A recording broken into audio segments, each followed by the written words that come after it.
صلی اللہ علیہ وسلم نے فرمایا کوئی انسان جا رہا تھا، اس نے کہیں دور شہر میں جانا تھا، وہ راستے میں اپنا راستہ بھول گیا، وہ آپ سے پوچھ لیتا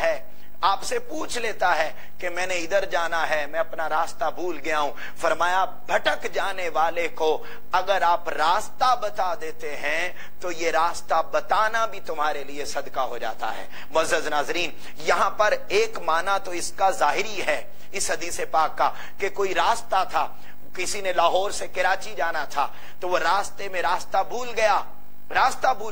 آپ نے اس کو کراچی جانے کا راستہ بتا دیا۔ لاہور سے اسلام آباد جانا تھا، اٹک جانا تھا، اس نے مختلف شہروں کی طرف موو کرنا تھا، کسی نے جہاں کہیں بھی جانا تھا وہ راستے میں راستہ بھول گیا تو آپ نے اس کو راستہ بتا دیا، یہ تو صدقہ ہے ہی، مگر یاد رکھیں ہر مسلمان نے بھی ایک منزل پہ پہنچنا ہے، اور وہ منزل وہ قیامت کی منزل ہے، وہ اللہ کی بارگاہ کی منزل ہے، وہ میزان پہ پہنچنا ہے، اللہ کے قرب پہ پہنچنا ہے۔ اب اگر کوئی معاشرے میں ایسا انسان ہے جو گناہوں کی دلدل میں چلا گیا، کوئی ایسا نوجوان ہے جو ہدایت کے راستے سے ہٹ گیا، ایسا نوجوان ہے جو محبت رسول سے خالی ہو گیا، جو محبت اہل بیت سے خالی ہو گیا، جو ہدایت کے نور سے خالی ہو گیا، ایمان کے نور سے خالی ہو گیا، دنیا کے گناہوں کی دلدل میں پھنس گیا، تو یاد رکھو ہر بندہ مومن پر اور ہر نوجوان پر،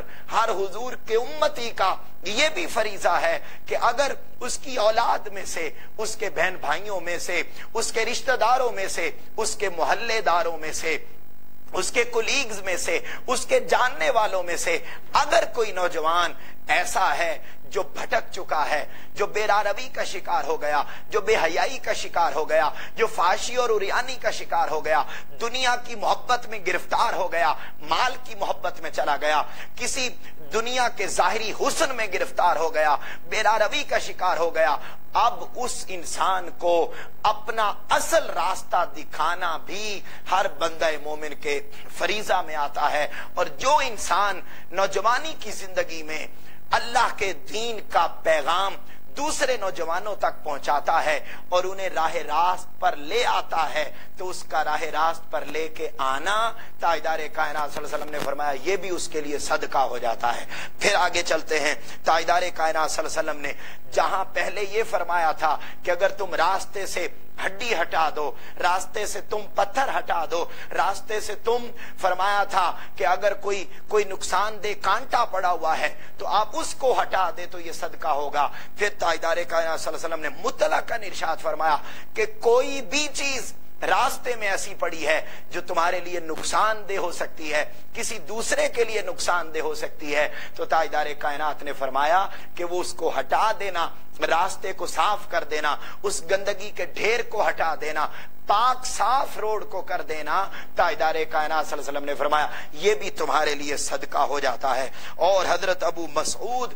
رضی اللہ تعالی عنہ روایت کرتے ہیں، بڑی ایمان افروز حدیث پاک تاجدار کائنات صلی اللہ علیہ وسلم نے، اور یہ حدیث پاک صحیح مسلم میں آئی، اور آپ کا ایمان تازہ ہوگا اور اس حدیث پاک کو جاننے کے بعد آپ اس نتیجے پر حتمی طور پہ پہنچ جائیں گے کہ ہاں اگر صدقہ کی ان شکلوں پر عمل کر لیا جائے تو ہمارا معاشرہ اور ہمارا گھر امن اور محبت کا پیکر بن جاتا ہے۔ آج والدین کے ساتھ بچوں کے تعلقات اچھے نہیں رہے، میاں بیوی کے آپس کے تعلقات اچھے نہیں رہے، ایک دوسرے کے درمیان محبت، امن، رواداری اور برداشت کا کلچر گھر کے افراد میں سے ختم ہو گیا۔ لیکن اگر صدقہ کی ان شکلوں کو اپنا لیا جائے تو سب سے پہلے ہماری ذات جنت کا گہوارہ بنے گی، پھر ہمارا گھر جنت کا پیکر بنے گا، پھر ہمارا محلہ، ہمارا معاشرہ اور ہمارا ملک اور پوری امت مسلمہ امن کا گہوارہ بن سکتی ہے، محبت کا گہوارہ بن سکتی ہے۔ یاد کیجئے تاجدار کائنات صلی اللہ علیہ وسلم کے اس فرمان کو جس میں تاجدار کائنات صلی اللہ علیہ وسلم نے فرمایا کہ مسلمان جب اپنے اہل و عیال پہ خرچ کرتا ہے، اپنے بچوں پہ خرچ کرتا ہے، اپنی بیوی پہ خرچ کرتا ہے اور خرچ کر کے اس سے فقط اپنے مولا کی رضا چاہتا ہے، تو ایک ہسبینڈ کا، ایک فادر کا، ایک مرد کا اپنے گھر والوں پہ پیسے خرچ کرنا یہ بھی اس کے لیے صدقہ ہو جاتا ہے۔ اب یاد کیجئے اب اپنے گھر والوں پہ خرچ کر رہا ہے، اپنے بیوی بچوں پہ خرچ کر رہا ہے تو اپنے بیوی بچوں پہ خرچ کرنا اس کے لیے صدقہ ہے، اور صدقہ کے سارے انعامات جو گنوائے تھے وہ اللہ رب العزت کی طرف سے اس بندے کے لیے میسر آ جاتے ہیں۔ پھر تاجدار کائنات صلی اللہ علیہ وآلہ وسلم کی اگلی حدیث پاک، بہت خوبصورت حدیث پاک، حضرت ابو ذر غفاری رضی اللہ تعالیٰ عنہ روایت کرتے ہیں، ایک دن انہوں نے آقا علیہ الصلوۃ والسلام سے سوال کیا، اے اللہ کے رسول، مال اور اسباب کے ذریعے صدقہ اور خیرات کرنے والے